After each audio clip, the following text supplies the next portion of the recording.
사람들은 말합니다. 우연은 없다고, 모든 만남에는 이유가 있다고. 하지만 저는 오랫동안 그 말을 믿지 않았습니다. 적어도 그날 그 국밥집에서 그분을 만나기 전까지는요. 11월의 바다는 쓸쓸합니다. 여름의 소란스러움도 봄의 설렘도 모두 파도에 씻겨 내려가고 오직 차가운 바람과 회색빛 물결만 남는 계절. 저는 그런 계절의 바닷가 국밥집에서 일하고 있었습니다. 그날도 평범한 오후였습니다. 손님이 뜸한 시간대, 저는 테이블을 닦으며 창밖의 바다를 멍하니 바라보고 있었죠. 파도 소리가 식당 안까지 들려오는 그런 조용한 순간이었습니다. 그때였습니다. 문이 열리며 찬바람과 함께 한 노신사가 들어오셨습니다. 70대 정도로 보이는 회색 코트를 단정하게 입으신 분이었죠. 그분은 창가 자리에 조용히 앉으셨고 저는 물을 따라드리러 다가갔습니다. 어서 오세요. 메뉴 보시겠어요? 아, 네. 그냥 국밥 하나 주시겠어요? 목소리가 낮고 어딘가 피곤해 보였습니다. 저는 고개를 끄덕이고 물잔을 내려놓으려다 그만 그분의 손목을 보고 말았습니다. 시계. 오래된 기계식 시계였습니다. 가죽 밴드가 낡아서 색이 바랬고 유리 표면에는 미세한 흠집들이 있었지만 그 디자인은 제가 너무나 잘 알고 있는 것이었습니다. 심장이 쿵 하고 내려앉는 것 같았습니다. 저기, 죄송합니다만, 제 목소리가 떨렸습니다. 그 시계, 어디서 구하신 거예요? 노신사가 천천히 고개를 들었습니다. 그분의 눈빛에 뭔가 경계하는 기색이 스쳤습니다. 이게, 왜요? 그게, 저희 엄마가 잃어버린 시계랑 똑같아서요. 순간 식당 안의 공기가 얼어붙는 것 같았습니다. 노신사의 얼굴이 핏기가 싹 가시며 굳어졌습니다. 손에 쥐고 있던 물잔이 미세하게 떨렸습니다. 그리고 그분은 입술을 달싹이더니 굳은 목소리로 물었습니다. 당신 어머님 성함이? 장선아요. 장선아라고. 그 이름이 입 밖으로 나오는 순간이었습니다. 노신사의 눈에서 갑자기 눈물이 주르륵 흘러내렸습니다. 70평생을 살아오신 분이 마치 어린아이처럼 조용히 소리 없이 우셨습니다. 선아, 선아씨. 그분이 중얼거리는 엄마의 이름. 그 순간 저는 알았습니다. 이 만남은 우연이 아니라고. 바다가, 파도가, 시간이 우리를 이곳으로 이끌었다는 것을. 제 이름은 민수입니다. 올해 35. 이 바닷가 마을에서 태어나고 자랐습니다. 엄마 장선아는 평생을 이곳에서 사셨습니다. 작은 분식집을 운영하시며 저 하나를 키우셨죠. 아버지는 제가 태어나기도 전에 돌아가셨다고 들었습니다. 어업사고였다고. 그래서 저는 아버지의 얼굴도 목소리도 모릅니다. 엄마는 말이 적은 분이었습니다. 웃는 얼굴도 드물었죠. 하지만 따뜻한 분이었습니다.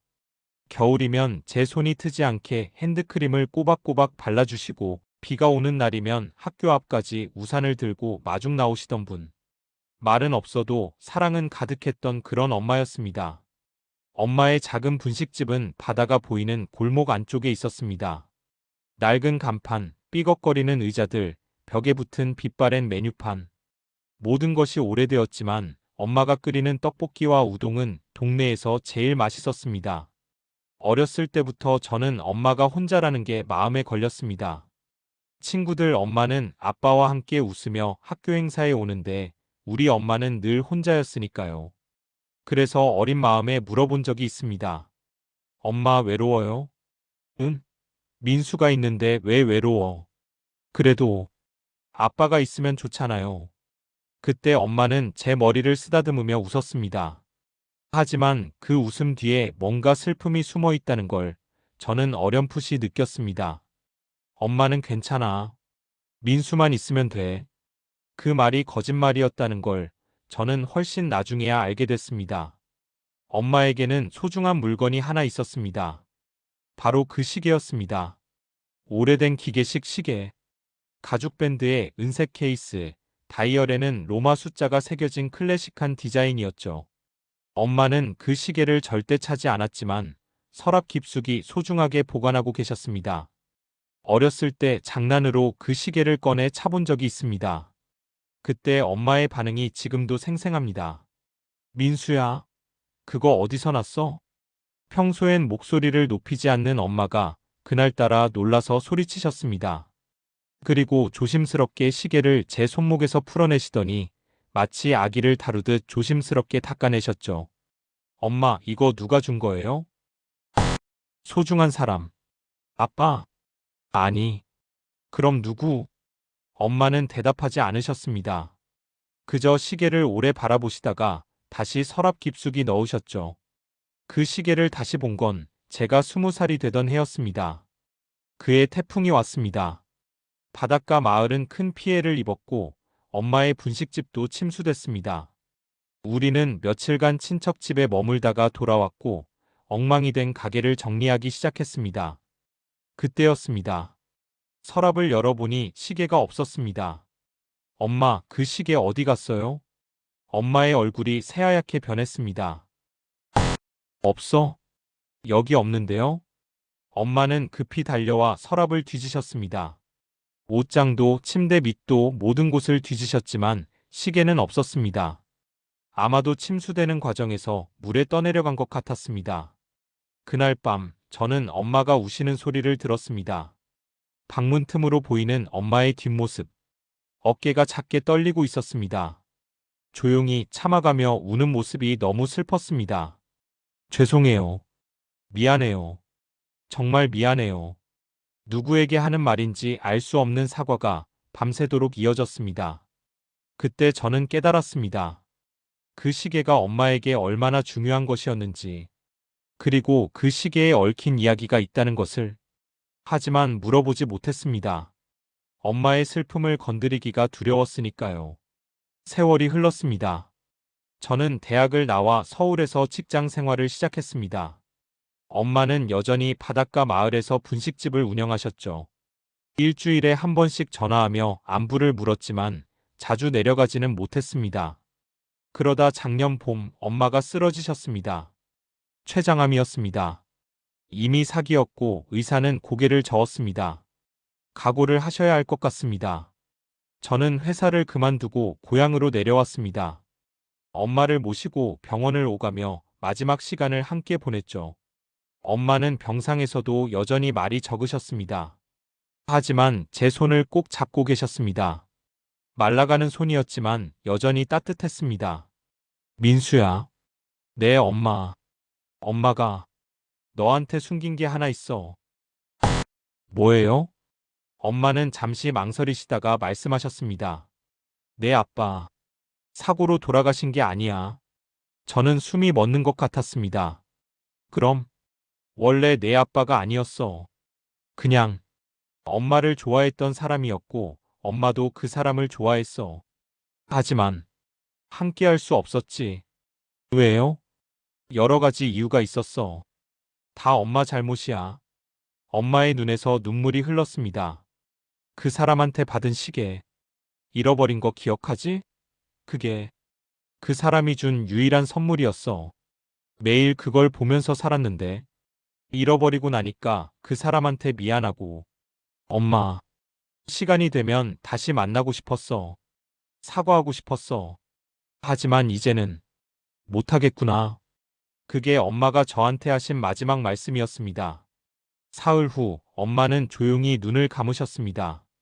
바다가 보이는 병실에서 파도 소리를 들으며 장례를 치르고 저는 한동안 멍하니 지냈습니다.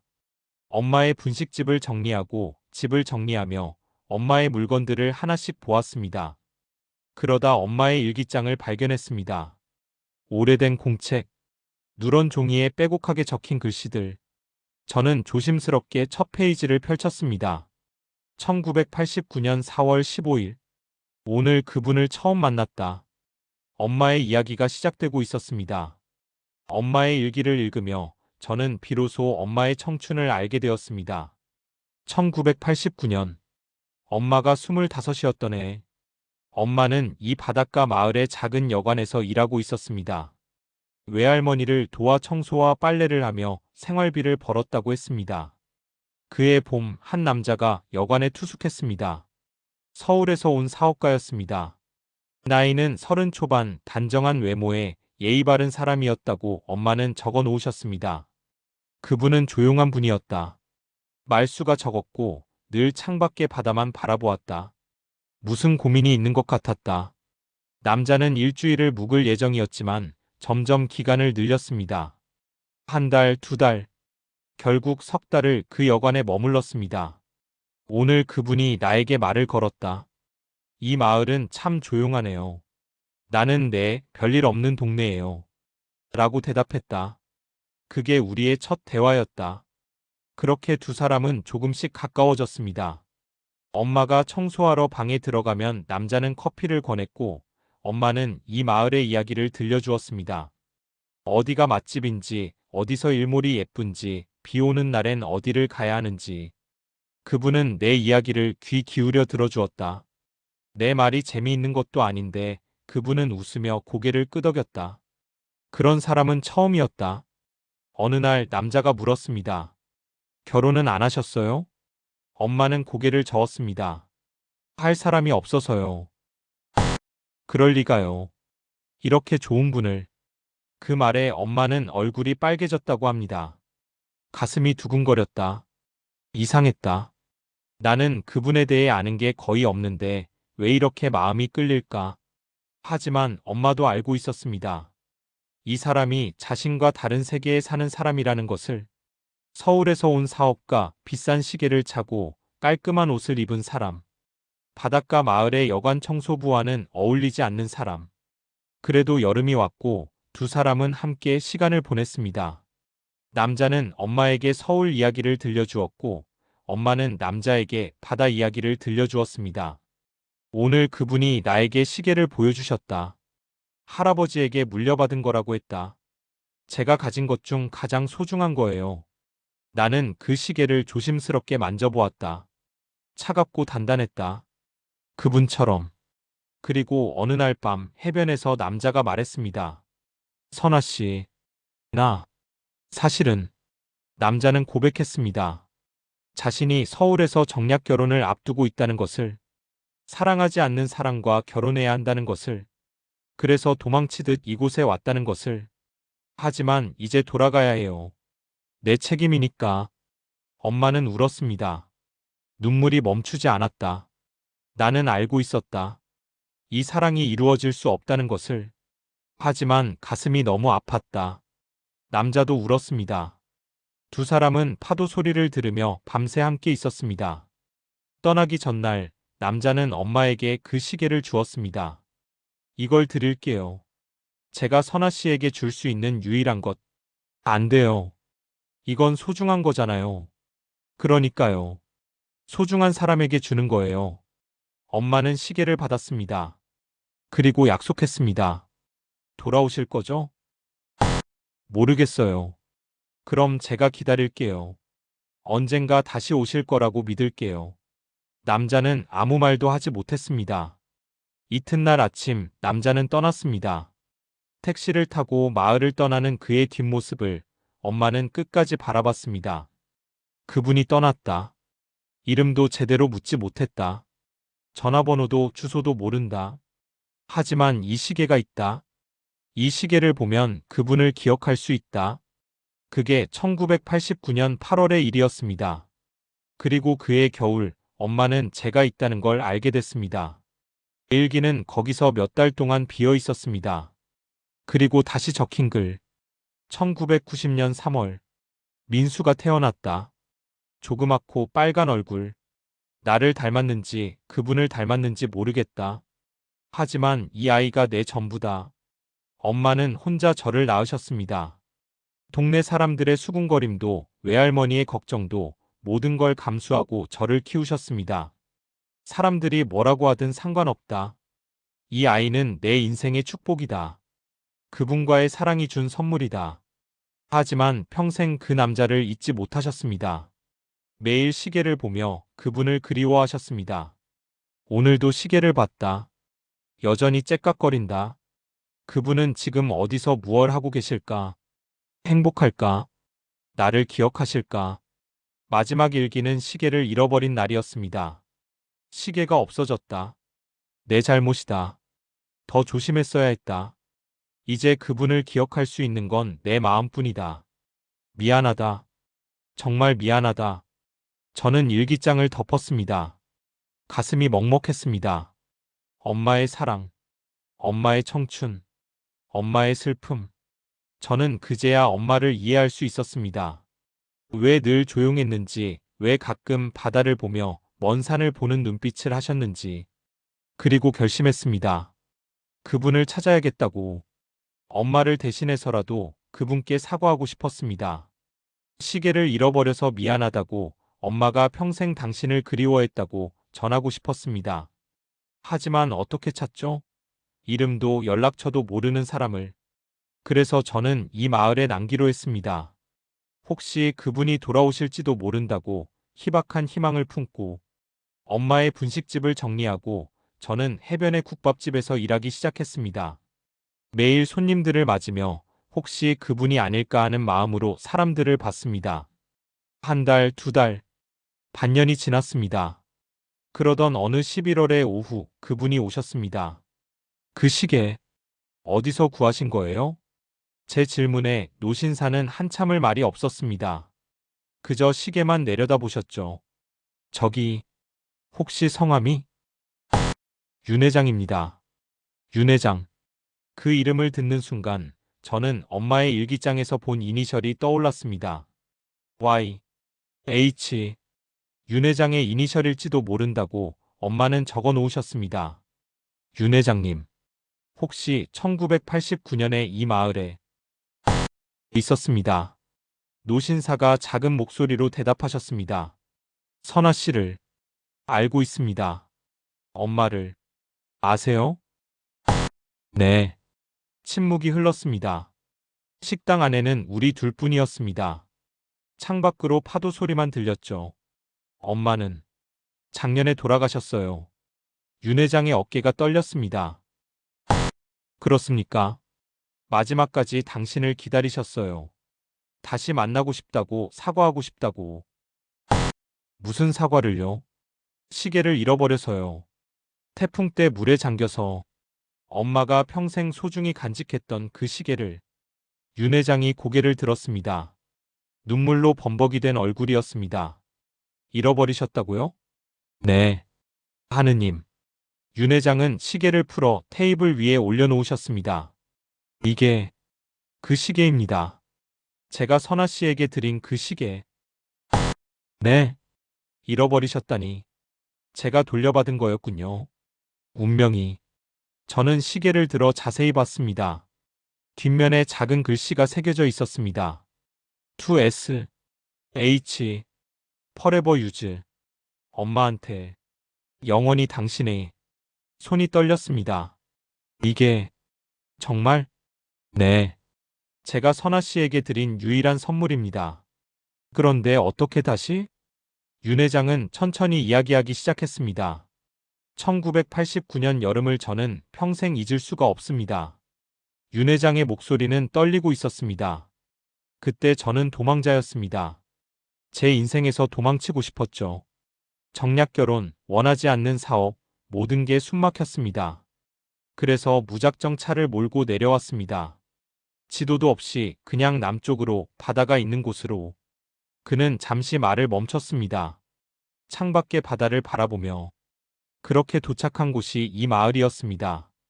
작고 조용한 어촌. 시간이 멈춘 것 같은 곳. 저는 여기서 숨을 쉴 수 있었습니다. 그리고 엄마를 만나신 거죠. 네. 선아 씨를. 윤 회장의 얼굴에 희미한 미소가 번졌습니다. 처음 봤을 때부터 다르다고 느꼈습니다. 서울의 여자들과는 완전히 다른 사람. 꾸미지 않았지만 아름다웠고 많이 배우지 못했지만 지혜로웠습니다. 무엇보다 진실했습니다. 엄마도 당신을 많이 좋아하셨어요. 일기장에 가득 쓰여 있었어요. 일기를요? 네. 매일 당신 생각을 하셨대요. 당신이 어디서 무얼 하는지, 행복한지, 자신을 기억하는지. 윤 회장은 고개를 떨어뜨렸습니다. 저도 마찬가지였습니다. 서울로 돌아간 후에도, 결혼한 후에도, 사업을 하면서도 늘 선아 씨를 생각했습니다. 그런데 왜 안 찾아오셨어요? 왜 연락도 안 하셨어요? 제 목소리가 커졌습니다. 쌓여있던 감정이 터져 나왔습니다. 엄마가 얼마나 기다렸는데요. 평생을 혼자 사시면서 당신만 생각하셨는데. 죄송합니다. 죄송하다고요? 그게 다예요? 핑계를 대자면 여러 가지가 있습니다. 결혼했다는 것, 가문의 체면, 사업상의 이유. 하지만 그건 다 핑계일 뿐입니다. 윤 회장이 저를 똑바로 바라봤습니다. 진실은 저는 겁쟁이였습니다. 제 안락한 삶을 포기할 용기가 없었습니다. 선아 씨를 사랑했지만 그 사랑을 지킬 용기는 없었어요. 그저 비겁하게 도망쳤습니다. 매일 후회했습니다. 매일 그 시계를 보며 생각했죠. 선아 씨는 지금 뭘 하고 계실까? 행복할까? 저를 원망할까? 하지만 찾아갈 용기가 없었습니다. 어떤 얼굴로 가겠습니까? 배신자의 얼굴로. 윤 회장의 목소리가 갈라졌습니다. 그러다 작년에 아내가 세상을 떠났습니다. 30년을 함께 살았지만 사랑은 없었습니다. 의무와 책임만 있었죠. 장례를 치르고 문득 생각했습니다. 이제 선아 씨를 찾아가야겠다고. 늦었지만 사과해야겠다고. 그래서 오신 거예요? 네. 이 마을에 오기 전에 먼저 서울의 한 전당포를 들렀습니다. 예전에 제가 맡긴 물건들을 찾으러요. 그런데 윤 회장이 시계를 가리켰습니다. 이게 있더군요. 전당포 주인이 말하길 10년 전쯤 한 여자가 급전이 필요해서 맡기고 갔다고. 가져가지 않아서 몰수된 물건이라고. 10년 전? 네. 아마도. 저는 깨달았습니다. 그때가 제가 대학에 다닐 때였습니다. 등록금 때문에 엄마가 고생하시던 때, 엄마는 결국 그 소중한 시계를 전당포에 맡기셨던 겁니다. 저를 위해서. 가슴이 무너져 내렸습니다. 엄마가 그걸. 저는 즉시 그 시계를 샀습니다. 그리고 알았죠. 선아 씨가 얼마나 힘든 삶을 사셨는지, 저 때문에 얼마나 고생하셨는지. 윤 회장이 손으로 얼굴을 가렸습니다. 그래서 더 빨리 왔어야 했습니다. 하지만 늦었습니다. 영원히 늦었습니다. 침묵이 흘렀습니다. 저는 의자에 주저앉았습니다. 모든 게 너무 벅찼습니다. 엄마의 사랑, 엄마의 희생, 엄마의 기다림. 민수 씨, 윤 회장이 조심스럽게 불렀습니다. 네, 혹시 당신이 제 아들입니까? 저는 고개를 끄덕였습니다. 엄마 일기에 그렇게 나와 있었어요. 당신이 제 아버지라고. 윤 회장은 흐느꼈습니다. 70평생을 산 노인이 어린아이처럼 소리내어 울었습니다. 미안합니다. 정말 미안합니다. 아버지 역할을 한 번도 못했습니다.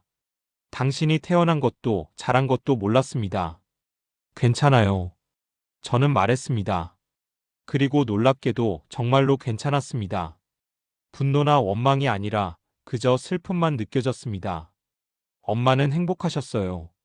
힘들었지만 저를 키우면서 행복하셨대요. 당신을 원망하지 않으셨어요. 정말입니까? 네. 일기 마지막에 이렇게 쓰여 있었어요. 민수를 낳아서 행복했다. 그분과의 사랑이 헛되지 않았다. 언젠가 다시 만나면 고맙다고 말하고 싶다. 라고. 윤 회장은 한참을 울었습니다. 그리고 저도 울었습니다. 우리는 국밥집에서 식은 국밥을 사이에 두고 한참을 함께 울었습니다. 해가 저물었습니다.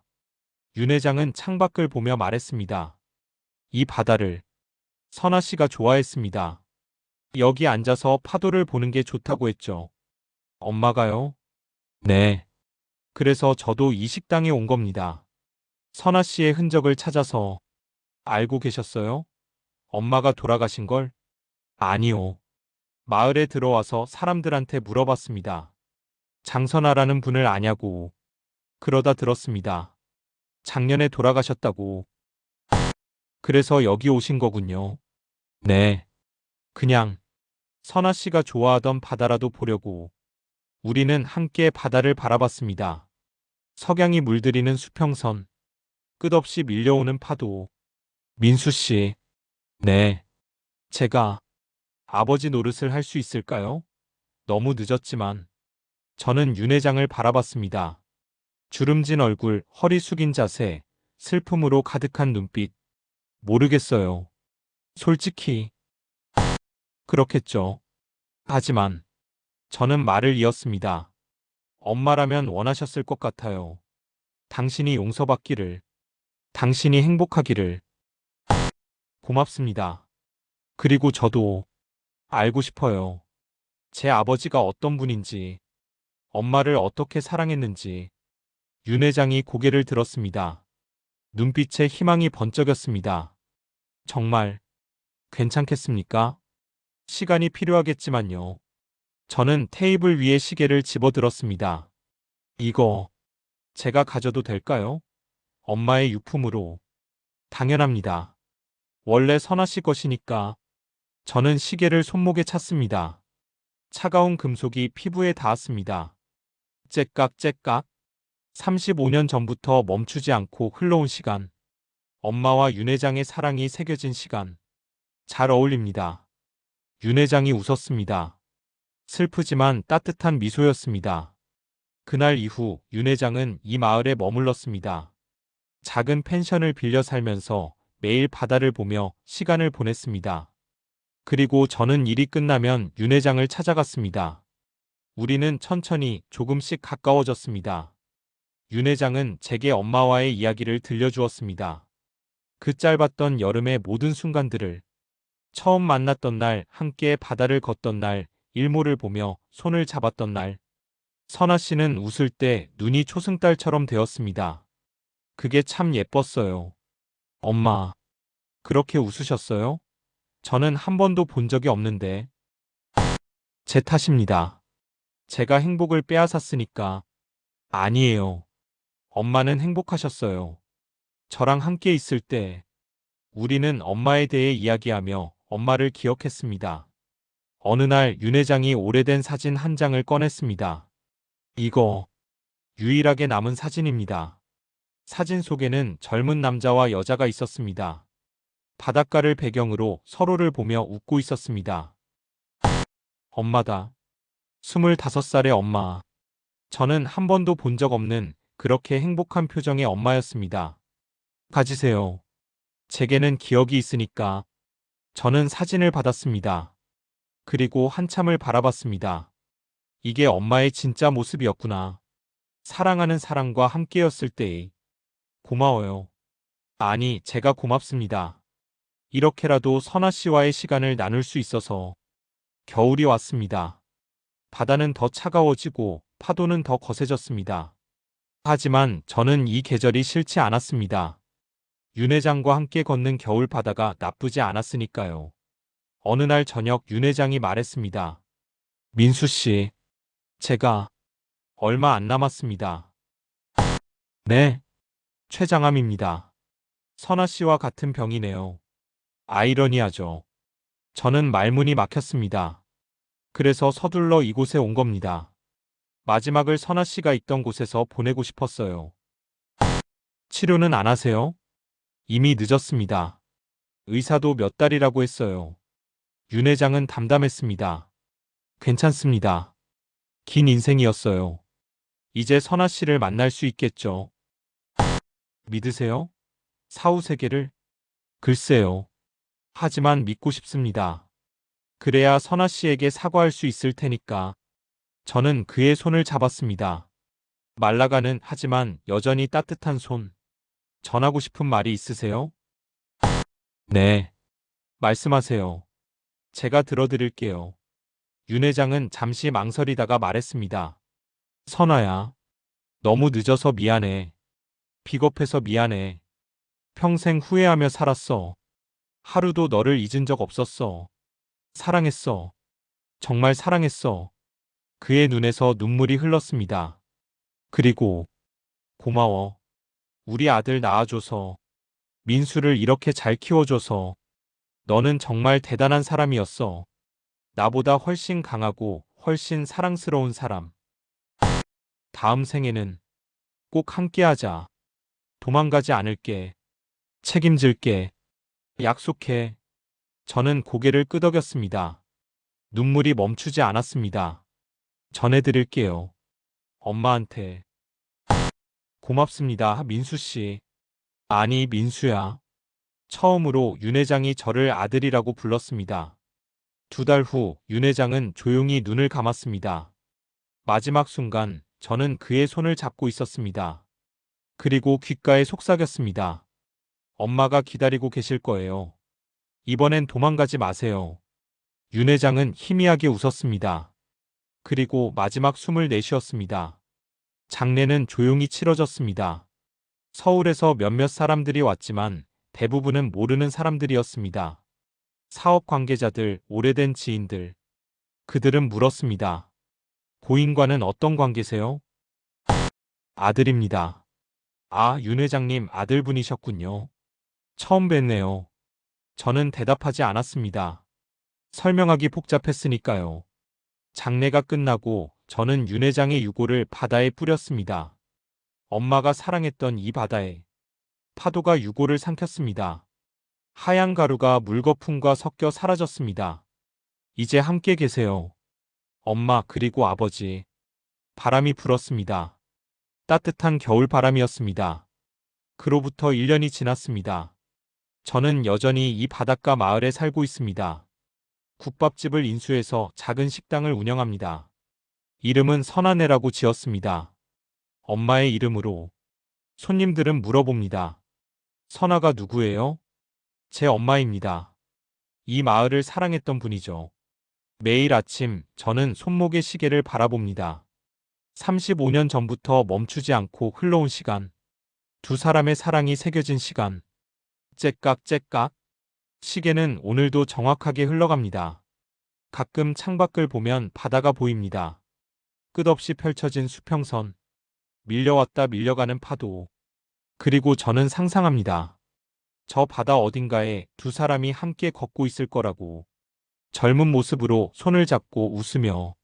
이번에는 영원히 함께일 거라고. 손님 한 분이 들어옵니다. 어서 오세요. 안녕하세요. 국밥 하나 주세요. 네, 잠시만요. 저는 주방으로 들어가 국밥을 끓입니다. 푸근한 국물 냄새가 식당을 채웁니다. 창밖으로 석양이 보입니다. 오늘도 아름다운 일몰입니다. 엄마가 좋아하던 풍경. 아버지가 사랑하던 순간. 여기요. 국밥을 내어드리며 저는 미소 짓습니다. 맛있게 드세요. 고맙습니다. 손님이 숟가락을 들고 한 숟갈 떠서 입에 넣습니다. 와, 정말 맛있네요. 감사합니다. 저희 엄마 레시피로 만든 거예요. 어머님이 요리를 잘하셨나 봐요. 네. 음식에 마음을 담는 분이었죠. 손님은 고개를 끄덕이며 계속 먹습니다. 저는 다시 창가로 가서 바다를 바라봅니다. 파도 소리가 들립니다. 바람 소리가 들립니다. 그리고 어디선가 엄마의 목소리가 들리는 것 같습니다. 민수야, 잘하고 있어. 엄마 자랑스러워. 아버지의 목소리도 들립니다. 고맙다, 아들. 우리 대신 살아줘서. 저는 눈을 감습니다. 따뜻한 바람이 얼굴을 스칩니다. 손목의 시계는 여전히 째깍거립니다. 멈추지 않는 시간. 계속되는 사랑. 해가 집니다. 바다는 어둠 속으로 잠기고 등대의 불빛이 하나둘 켜집니다. 저는 문을 닫고 의자를 정리하고 내일을 준비합니다. 내일도 이 식당은 열릴 겁니다. 손님들이 올 겁니다. 국밥을 먹고 바다를 보고 이야기를 나누겠죠. 그리고 저는 여기 있을 겁니다. 엄마와 아버지의 사랑을 기억하며 그들의 이야기를 마음에 새기며. 왜냐하면 어떤 사랑은 끝나지 않으니까요. 비록 사람은 떠나도 사랑은 남으니까요. 파도가 기억하고 바람이 기억하고 시간이 기억하니까요. 그리고 이제는 제가 기억하니까요.